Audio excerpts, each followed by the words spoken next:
అసలు మనము ఎక్కడున్నాం? భారతదేశంలో కూడా అయితే ఇంకా వేరే పాకిస్తాన్లో కూడా 2029 ప్రారంభమైన దాడుల ప్రక్రియ వరుస క్రమంగా 5-6 రోజుల్లోనే 3 సార్లు దాడులు చేయడం, పోలీసులు పట్టించుకోకుండా ఇళ్లకు నిలబెట్టడం దేనికి సంకేతం? ముఖ్యంగా 29 నాడు దాడి చేసే క్రమంలో ఈరోజు నిఘా సంఘాలు ఎందుకు స్పందిస్తున్నాయంటే, కులం పేరు పెట్టి దూషిస్తూ సోషల్ మీడియాలో పోస్ట్ చేయడమే కాకుండా, అది నీ జాతి లేకుండా చేస్తాం, నీ జాతి అంతు చూస్తామనే ఒక నేను ఈరోజు ఇక్కడ స్పందించాల్సిన పరిస్థితి వచ్చింది. మీ అందరికీ తెలుసు, హైదరాబాద్ నగరం, ఇక్కడ మూడువాసులు అత్యధిక జనాభా. హైదరాబాద్ సికింద్రాబాద్ ట్విన్ సిటీస్ లోనే కాదు, రాష్ట్ర యావత్తు అత్యధిక జనాభా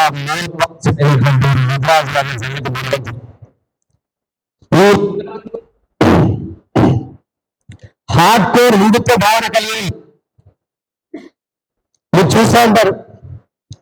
వినాయకుడిని ప్రతిష్ఠించిన మొట్టమొదటి వారు మీకు తెలిసిన విషయమే, ఖైరతాబాద్ వినాయకుడి సంగతి. అది ముద్రాలు పెట్టింది. లాల్ దర్వాజా తీసుకున్నా, మన సికింద్రాబాద్ మాంకాళి టెంపుల్ తీసుకున్నా, బోనాపల్లి తీసుకున్నా, ఏది తీసుకున్నా ఇక్కడ హిందుత్వానికి ప్రతీక ముద్రాజులు అనే సంగతి మీరు మాట్లాడదు. ఆ హిందుత్వ భావనలో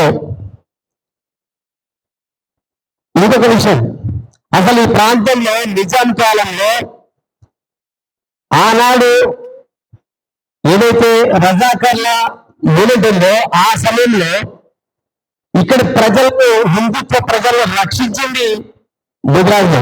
మీకు వెంకటస్వామి ఆర్యాను మనకి బోనాలు ఊరిగించేటప్పుడు చార్మినార్ దగ్గర ఒక ఫోటో కూడా పెడతారు. వెంకటస్వామి ఆర్య కూడా ముద్రాజులు. అట్లా ముద్రాజులు అనే వాళ్ళు హిందుత్వానికి ప్రతీకగా ఉంటూ, అందరూ ఒక మా దాంట్లో అసలు యాక్చువల్గా అంచులేయబడ్డప్పటికీ మెరుపులాగా గిరీష్ దారమన్ లాంటి జర్నలిస్టు బయటకు రావడం, ఒక రకంగా కొన్ని సందర్భాల్లో బాధపడ్డా, మేము గర్వపడ్డాం. అది ధర్మని హిందుత్వం కొరకు బాధపడుతున్నది. మనం ఛానల్లో తీర్మార్ మల్లనే చూస్తూ ఉంటాం, తెలుగుకి రఘు చూస్తూ ఉంటాం, శ్రావణం చూస్తూ ఉన్నాం. తీర్మార్ పై తక్కువ అనలేదా? కేసీఆర్ గారిని చిచ్చాన్ని తన ప్రసాద్ సంబోధించలేదా? మైనంపల్లి హనుమంతరావు గారు ఘోరమైన కదా, ఎవరు చేస్తున్నారు మీరు ఒకసారి గుర్తుంచుకున్నారా? హిందుత్వాన్ని పరిరక్షించాలని ఒక దృఢ సంకల్పంలో ఉన్న ఒక వ్యక్తి మీద హిందువుల పడి మనని మీరు హిందుత్వాన్ని అసలు మోస్తున్నారా లేక వ్యక్తిగత ఆరాధన చేస్తున్నారా అర్థం కావట్లేదు. ఇక్కడ ఒక వ్యక్తిని దూషిస్తున్నాడు అని చెప్పి ఆరాధించిన ఒక వ్యక్తి మీద దాడి చేయడం, వరుస దాడులు, అది ఇంట్లోకి చొరబడి నాట్లో ఏమైనా జరగచ్చు, ప్రాణహాని జరగచ్చు, కుటుంబ సభ్యులు ఇప్పుడు చిన్నపిల్లలు ఉంటారు, వాళ్ళు ఎంత మానసిక ఒత్తిడికి గురవుతారనే కామన్ సెన్స్ లేదా మీకు? అందులో మహిళలు ఉన్నారు. దేన్ని ఉద్దేశించి వాళ్ళు దాడి చేశారనేది ఇప్పటి వరకు కూడా పోలీసులు ప్రశ్నించకపోవడం చాలా విడ్డూరం. మొట్టమొదటి రోజు 29 నాడు దాడి చేసిన రోజు పోలీస్ స్టేషన్లో పోయి చెప్పడం జరిగింది. రెండోసారి దాడి జరిగినప్పుడు పోలీస్ స్టేషన్లో చెప్పడం జరిగింది. మూడోసారి దాడి జరిగినప్పుడు పోలీస్ స్టేషన్లో ఇచ్చినప్పటికీ పోలీసులు స్పందించడం లేదు. ఎందుకు? పోలీసులు పక్కన ఇదే సోషల్ మీడియా వాళ్ళు, మన యూట్యూబర్స్ ఉన్నారు కదా, వచ్చి దారుణాన్ని ప్రశ్నిస్తున్నారు. ఎలా జరిగింది, ఏమైంది? మరి అదే పోలీస్ స్టేషన్లో పోయి మీరు ఎందుకు అడగట్లేదు? అదే ప్రభుత్వాన్ని ఎందుకు వెళ్ళియట్లేదు? హైదరాబాద్ నడిగొడ్డున ఇంత దాడులు జరుగుతుంటే ఈ యూట్యూబర్స్ ఏం చేస్తున్నారు, ఈ పోలీసులు ఏం చేస్తున్నారు, ఈ నాయకులు ఏం చేస్తున్నారు, ప్రభుత్వాలు ఏం చేస్తున్నారు, ఈ ప్రభుత్వ యంత్రాంగం ఏం చేస్తున్నారు? ఒక్కరిని కూడా అరెస్ట్ చేయకపోవడం, అసలు కారణం ఏంటో కూడా కనుక్కోకపోవడం చాలా పరిస్థితి. ఎక్కడున్నాం మనం ఇక్కడ ఈ దేశంలో? అంటే మీకు ఇప్పుడు నేను ముద్రాజులు చీమల్లా కనబడుతుండొచ్చు, పూర్తిగా విడగొట్టారు. ఎప్పుడు చేశారు? ఉద్యోగుల మాయలు ఎప్పుడు చేశారు? పోలీసుల మాయ, యంత్రాంగంలో మాయలేరు, రాజకీయాలు మాయలేరు.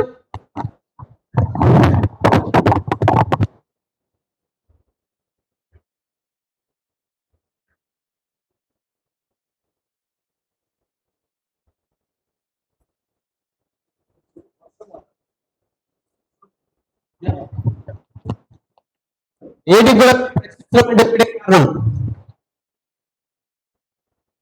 యావత్తు రాష్ట్ర నిధులను గమనిస్తా ఉన్నారు.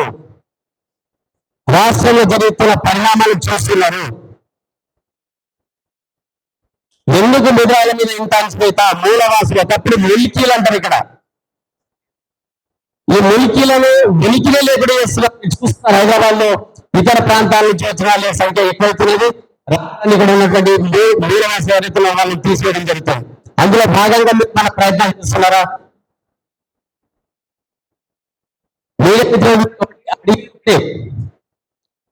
దీనికి కారణాలు ఏంటి? దారమని ఏమన్నా తప్పు చేస్తే ఆయనను కూడా అడగచ్చు కదా, పని మీద కేసు పెట్టచ్చు కదా, కోర్టులు కదా.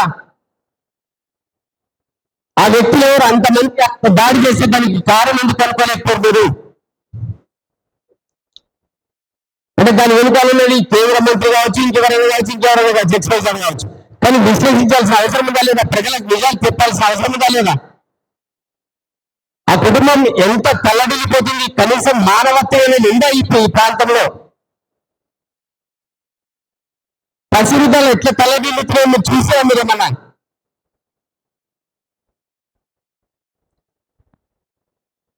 అదే ఉద్రేకంలో ఏమైనా జరిగితే ఎట్లా ఉండేది? ఫస్ట్ 29,000 వాట్సాప్ స్టేటస్ చూసాను. నువ్వు అంతా చూస్తామంటే నేను లేకుండా చేస్తాను. ఆ విషయం ఎస్ఐ గారు కూడా చెప్పడం జరిగింది. అంటే తనకు ప్రాణహాని ఉన్న సంగతి స్థానిక అక్కడ ఉన్నటువంటి ఎస్ఐ గారికి తెలుసు. తెలిసినప్పటికీ వాళ్ళు ఎందుకు చర్యలు తీసుకోలేదు? ఈ రోజు రేపు యూట్యూబర్స్ ఈరోజు మా వరకు రాలేదని చెప్పి మీరు భావించవచ్చు. ఖచ్చితంగా ఈరోజు మాకైతే రేపు ఇంకోరికైతే కాబట్టి దయచేసి పత్రికా ప్రతినిధులకు, యూట్యూబర్స్ కు మీ అందరికీ చేతులెత్తి నమస్కరిస్తున్నాం.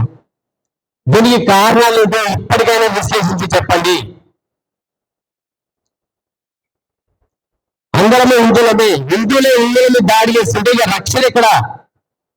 రక్షణ ఎవరికి కల్పిస్తున్నారు? ఈరోజు వ్యక్తిగత ఆరాధనలే ప్రాధాన్యత ఇస్తున్నారా? మీరు హిందుత్వానికి ప్రాధాన్యత ఇస్తున్నారా?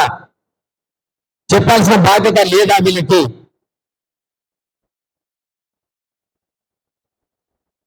ఇన్ని రోజులైనా కూడా ఇప్పటికి కూడా రోజు యూట్యూబ్లలో చూస్తాము.